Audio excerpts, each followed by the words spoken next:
Masih dari Kabupaten Maluku Tenggara, Tribuners, pembongkaran lapak dadakan di Jalan Telaver Malra tinggalkan sampah berserakan.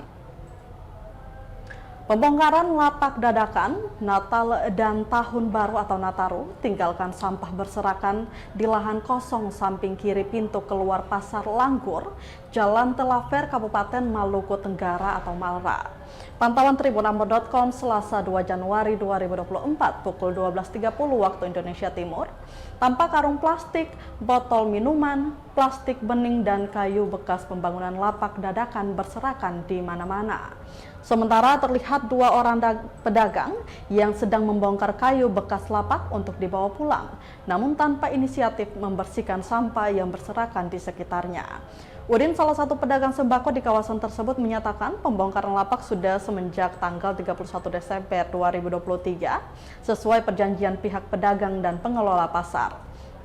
Namun sayangnya, pedagang malah meninggalkan sampah-sampah yang tergeletak begitu saja dengan dalih nanti dibersihkan pihak Pasar Langgur.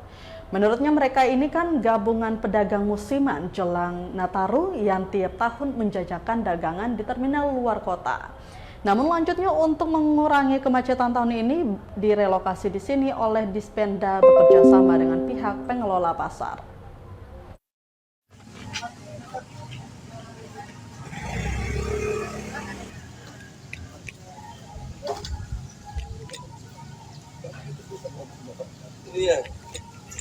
Download Tribun X sekarang, menghadirkan lokal menjadi Indonesia.